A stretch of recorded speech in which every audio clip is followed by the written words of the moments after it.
ഞാൻ ലബ്ബാദാരിമെ ഇന്നും വിളിച്ചു.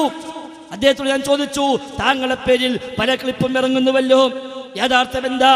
അദ്ദേഹം പറഞ്ഞു, പലതും തലയും പാലും കെട്ടിമുറിച്ച് എല്ലാം പ്രചരിപ്പിക്കപ്പെടുന്നതാണ്. പലതും ഞാൻ പറഞ്ഞ രൂപത്തിലല്ല പലതും പുറത്തേക്ക് വരുന്നത്. അപ്പുറം വെട്ടി ഇപ്പുറം വെട്ടി 2 കഷ്ണം വിളക്കി ചേർത്ത് ഒന്നാക്കി അവതരിപ്പിക്കുന്ന ശൈലിയാണുള്ളത് എന്ന് അദ്ദേഹം പറഞ്ഞു. മാത്രവുമല്ല, അദ്ദേഹം എന്നോട് വാക്ക് കൂടി പറഞ്ഞു, ഞാൻ ഒരു കാലത്തും 100% മുജാഹിദായി വന്ന ഒരാളൊന്നുമല്ല. ഞാൻ മുജാഹിദ് പ്രസ്ഥാനത്തിന് മെമ്പർഷിപ്പ് എടുത്ത് പ്രവർത്തിക്കാൻ വന്നിട്ടുമില്ല.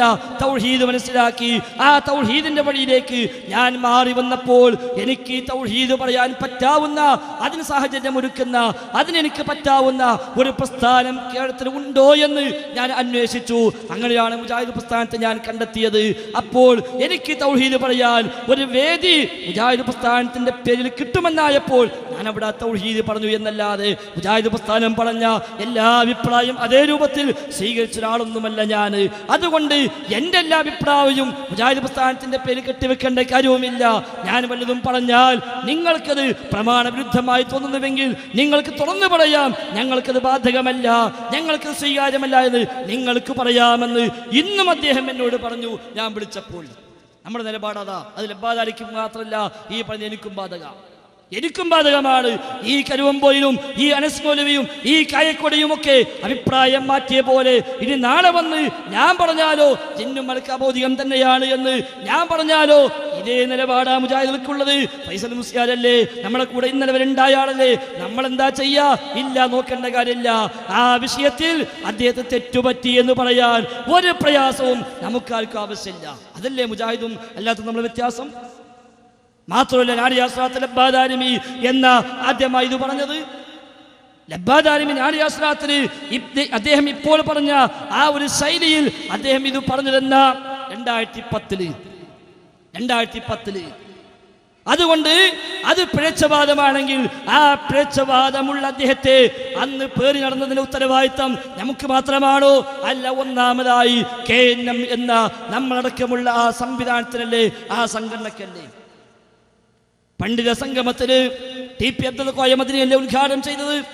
അബ്ദുറഹ്മാൻ സലഫിയല്ലേ മുഖ്യ പ്രഭാഷണം നിർവഹിച്ചത്? ആ പണ്ഡിത സംഗമത്തിലല്ലേ ലബ്ബാദാരിമി പങ്കെടുത്തത്?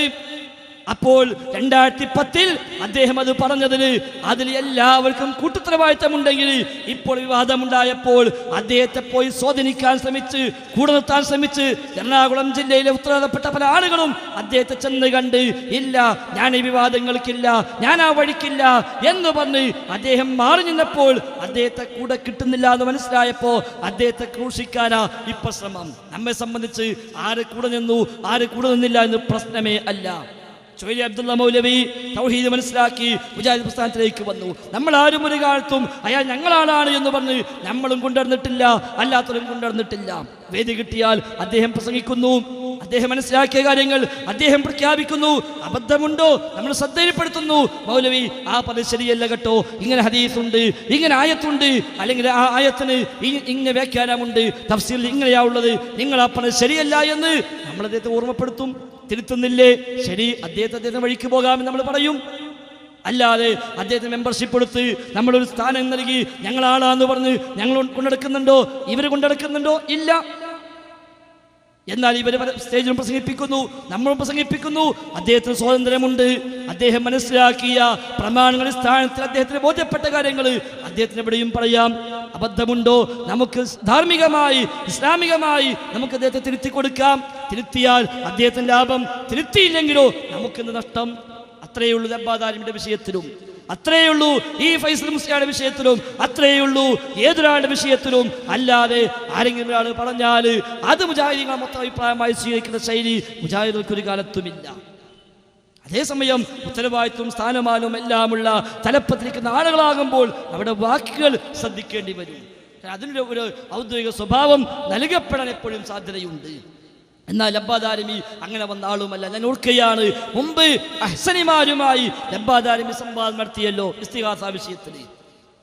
ആ CD പുറത്തിറങ്ങുമ്പോൾ മുജാഹിദ് സുന്നി സംവാദം എന്ന് ലേബല് കൊടുക്കാൻ തീരുമാനിച്ചപ്പോൾ അദ്ദേഹമാണ് പറഞ്ഞില്ല, അങ്ങനെ കൊടുക്കണ്ട, ലബ്ബാദാരിമിയും അഹ്സനിമാരുമായുള്ള സംവാദം എന്ന് കൊടുത്താൽ മതി.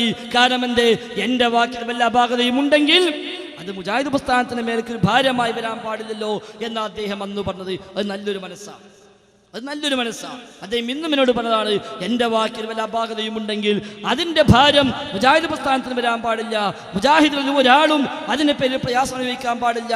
അതുകൊണ്ട് പ്രമാണവിരുദ്ധമായതുണ്ടോ നിങ്ങൾ ആരും ന്യായീകരിക്കണ്ട, നിങ്ങൾ ആരും സ്വീകരിക്കണ്ട, നിങ്ങൾ ബോധ്യപ്പെടുത്തി തരൂ, ഞാൻ അംഗീകരിക്കാം. ആ ഒരു മനസ്സാണ് നമുക്ക് എല്ലാവർക്കും വേണ്ടത്.